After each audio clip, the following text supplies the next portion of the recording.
Howdy, my name's Ellie Vaughan. This is where I'll be reading my notes from. And yeah, let's get started. So, speech 2 is about new news, and instead of just teaching my audience about something I already knew about, I really wanted to use this as an opportunity to teach myself something new. I love learning new random things that I wouldn't know otherwise, so this was an amazing opportunity for that. And while I was trying to figure out what I wanted to do my speech on and learn more about, me and my family, well, we're in Italy right now for backstory, hence the Italian hotel room background and all the background noises. I'm so sorry about that in advance. And me and my little sister were exploring one of the Italian towns we were in the other day, and we came across this vintage record shop. And we both love pop culture, music, art, all that. So we wanted to go in and have a look. And we were talking about how cool it is that we recognize all of the album covers that are iconic to us and our childhood and the society as a whole, just by seeing them on people's t-shirts or on the music when we're listening to it, on posters. We were talking about how album covers are everywhere and how even when we're in a foreign country, we can still recognize the same ones. And that really got me thinking about how that came to be, because I know album covers are a marketing tactic. I mean, it's how it plays into how we buy things. I'm a marketing major, so I've studied that. But there's honestly so much more than that to it. So I started researching how album covers have evolved from basic packaging to a way for artists to express their identity and their music through a photo that represents their entire album and sometimes their entire career.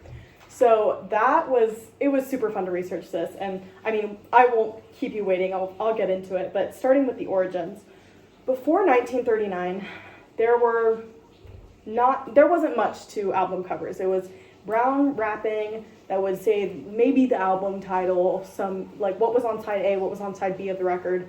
There wasn't much going on. And then in 1939, graphic designer Alex Steinweiss created the first illustrated album cover for Columbia Records. And it increased their sales when they put it out by 800%. So this started a frenzy among the record community. All the record sellers started putting illustrations on their albums. And this was like all the music from the 50s. It was usually a photo of the artist and then some fun graphic design, lettering, and colors, just stuff that made it bright and exciting and people wanted to buy it. It was purely a sales tactic. There was little to no artistic expression at all. But then in the 60s and 70s came the artistic revolution, and this is when LPs started becoming a thing, whether it was smaller albums, LPs, EPs, longer albums. There was just a lot more expression in the music. There was more options, and the music industry was thriving and growing, and artists wanted to start showing that in their album covers. So they started connecting their album covers to the music they were releasing, and it was like it became a window into the album you were buying. It gave you the vibe of the music you were going to be listening to before you even got it. So two of my favorites to look at are Sgt. Pepper's Lonely Hearts Club Band, which is an album by the Beatles. And this album the cover is very busy, very funky, the pop art vibes. It's a collage, so it's very exciting.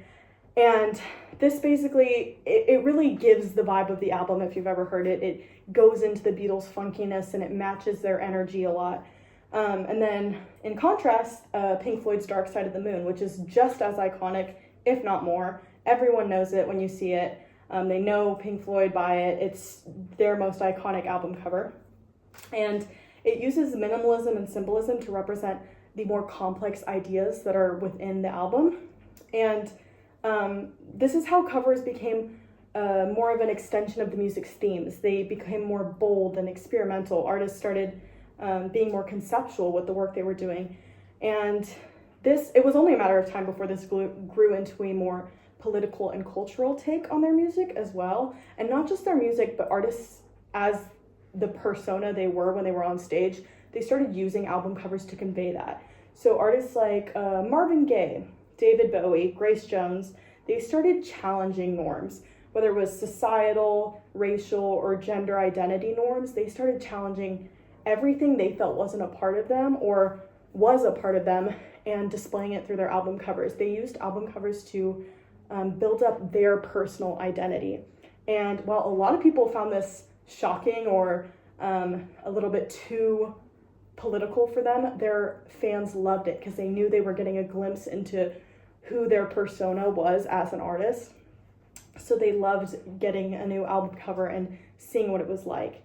This sent album covers into a peak of creativity, but then quickly, as we reached the early 2000s to the late 90s, the album cover kind of fanatics started to die because we were listening to MP3 players, iPods, CDs, just stuff with really small affinity for the album cover. It was very small on there. Not everyone was looking at it. It wasn't really as big of a deal. And this kind of became not an issue, but you could tell that it was affecting music sales because people didn't really care. They didn't get excited the same way they used to.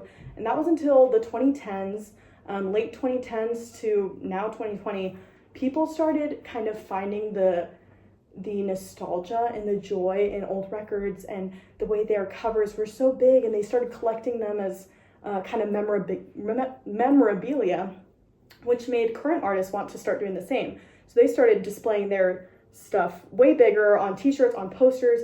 They made album covers way bigger of a deal by before announcing the album cover before they announced the album, so people could get a window into what they were going to get in the album, and it sparked so much excitement. So through this whole journey, well, that's where we're at now, and through this whole journey, I hope you've kind of learned that whether printed on cardboard or streamed as a thumbnail or as an Instagram post, every album cover does tell a story. And this is one that makes the music play before we even hit the play button. It is something that completely introduces an album to you, and not only an album, but an artist as well.